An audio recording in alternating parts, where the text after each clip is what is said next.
Greetings, friends. Welcome back to the broadcast. I'm Shawn. Today we are looking to start our week with some wisdom and some encouragement from the Psalms and from the Proverbs. We're going to look at Psalm 34 today, along with some commentary from Matthew Henry, and then we'll be looking at Proverbs chapter 22. Not a lot of time this morning, so we're going to jump right in. King James Bible, Psalm 34, but just to set a little bit of a stage, it just really talks about how God is with those who fear Him and who walk in righteousness, and His blessing is upon them, His favor is upon them. But that's not to say that the righteous don't have struggles, because they absolutely do, which our Savior made very, very obvious to us, right? That the life would be filled with troubles, but not to be too depressed about that reality, because He's overcome the whole world, and in this life we'll have trouble, but God is with us in the midst of those crises. Let's have a look. Psalm chapter 34, verse 1. I will bless the Lord at all times. His praise shall continually be in my mouth. My soul shall make her boast in the Lord. The humble shall hear thereof and be glad. O magnify the Lord with me, and let us exalt His name together. I sought the Lord, and He heard me, and delivered me from all my fears. They looked unto Him, and were lightened, and their faces were not ashamed. This poor man cried, and the Lord heard him, and saved him out of all his troubles. The angel of the Lord encampeth round about them that fear Him, and deliver them. O taste and see that the Lord is good. Blessed is the man that trusteth in Him. O fear the Lord, ye His saints, for there is no want to them that fear Him. The young lions do lack, and suffer hunger, but they that seek the Lord shall not want any good thing. Come, ye children, hearken unto me, and I will teach you the fear of the Lord. What man is he that desireth life, and loveth many days, that he may see good? Keep thy tongue from evil, and thy lips from speaking guile. Depart from evil, and do good. Seek peace, and pursue it. The eyes of the Lord are upon the righteous, and His ears are open unto their cry. The face of the Lord is against them that do evil, to cut off the remembrance of them from the earth.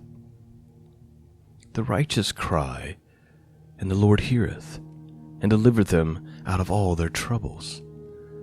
The Lord is nigh unto them that are of a broken heart, and saveth such as be of a contrite spirit. Many are the afflictions of the righteous, but the Lord deliver him out of them all. He keepeth all his bones, not one of them is broken. Evil shall slay the wicked, and they that hate the righteous shall be desolate. The Lord redeemeth the soul of His servants, and none of them that trust in Him shall be desolate. Alright, so there's Psalm 34. Just to go back to the top here, or not to the very top, but let's go to the middle of the psalm.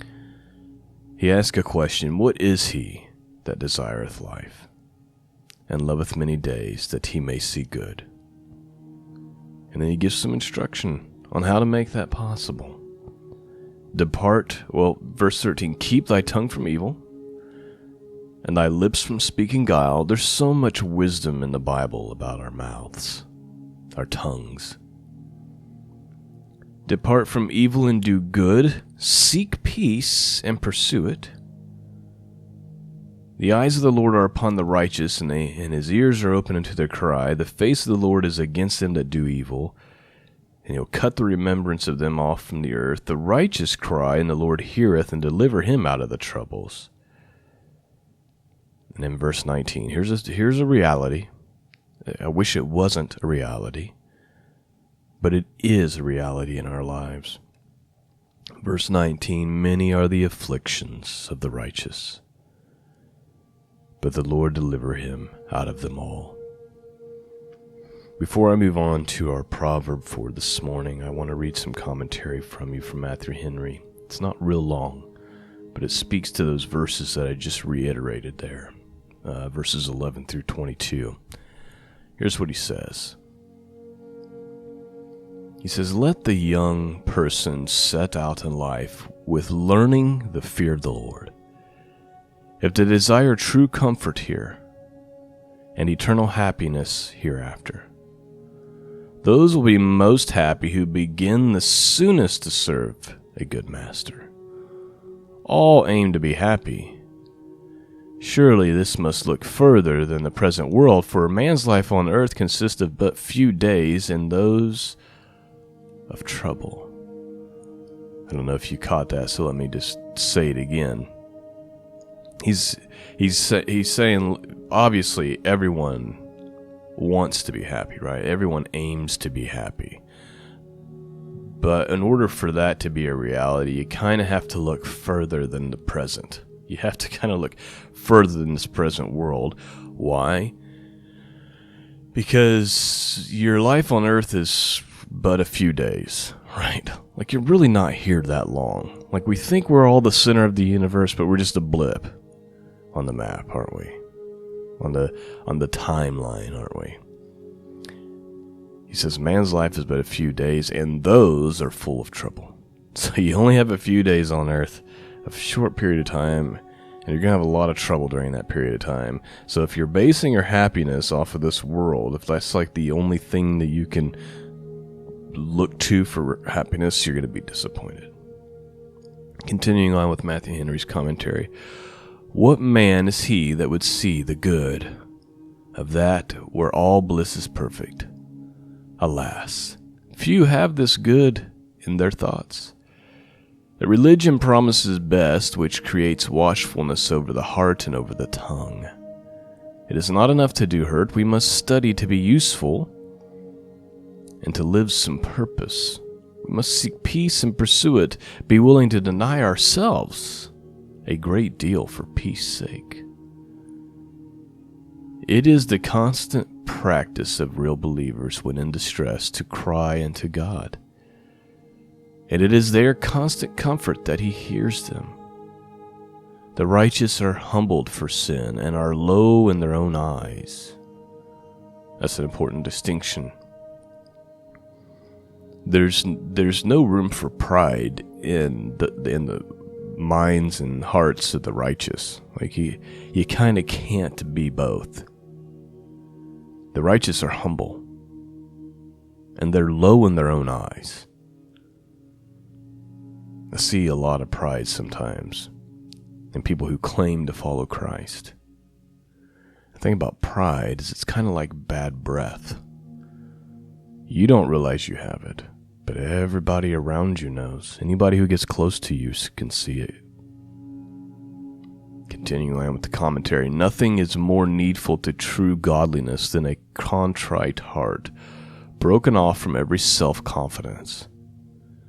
In this soil every grace will flourish, and nothing can encourage such a one but the free, rich grace of the gospel of Jesus Christ. The righteous are taken under the special protection of the Lord, yet they have their share of crosses in this world, and there are those that hate them. Both from the mercy of heaven and from the malice of hell, the afflictions of the righteous must be many. But whatever troubles befall them shall not hurt their souls, for God keeps them from sinning in troubles. No man is desolate, but he whom God has forsaken. And that is Matthew Henry's commentary. Hopefully that's piercing some hearts and speaking to you, and hopefully it's encouraging some of you who might be dealing with some things. Know that it is unfortunately the inheritance of the righteous, but we have a greater inheritance that is not of this world. let's look at Proverbs 22 to wrap up for today.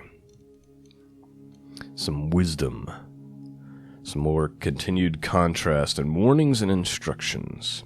Here's what it has to say. A good name is rather to be chosen than great riches, and loving favor rather than silver and gold. The rich and poor meet together, the Lord is the maker of them all. A prudent man foreseeth the evil and hideth himself, but the simple pass on and are punished. By humility and the fear of the Lord are riches and honor and life. Thorns and snares are in the way of the froward, that is to say, perverse. He that doth keepeth soul shall be far from them. Verse 6, a famous verse. Train up a child in the way he should go, and when he is old, he will not depart from it. The rich ruleth over the poor, and the borrower is a servant to the lender. That's an interesting fact. Anybody who's ever had debt, you realize you're a slave to the debtor, right? You're a slave to the lender. Verse 8, He that soweth iniquity shall reap vanity, and the rod of his anger shall fail. He that hath a bountiful eye shall be blessed, for he giveth of his bread to the poor. Cast out the scorner, and contention shall go out, yea, strife and reproach shall cease. He that loveth pureness of heart, for the grace of his lips the king shall be his friend. The eyes of the Lord preserve knowledge, and he overthroweth the words of the transgressor. The slothful man saith, There is a lion without, I shall be slain in the streets. The mouth of a strange woman is a deep pit. He that is abhorred of the Lord shall fall therein. Foolishness is bound in the heart of a child, but the rod of correction shall drive it far from him. There's 2 verses in this Proverbs that talk about how you gotta discipline your kids while they're young. You gotta teach them the right way to walk. Verse 16, He that oppresses the poor to increase his riches, and he that giveth to the rich shall surely come to want. Bow down thy ear, and hear the words of the wise, and apply thy heart unto my knowledge. For it is a pleasant thing, if thou wilt keep them within thee, they shall withal be fitted in thy lips. That thy trust must be in the Lord, I have made known to you this day, even to thee.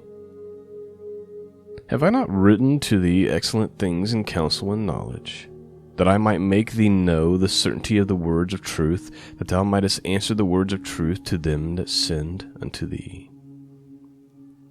Rob not the poor, because he is poor, neither oppress the afflicted in the gate. For the Lord will plead their cause, and spoil the soul of those that have spoiled them. Make no friendship with an angry man, and with a furious man thou shalt not go, lest thou learn his ways and get a snare to thy soul. Be not thou one of them that strike hands, or them that are sureties of debts. Again, a second verse warning against debt.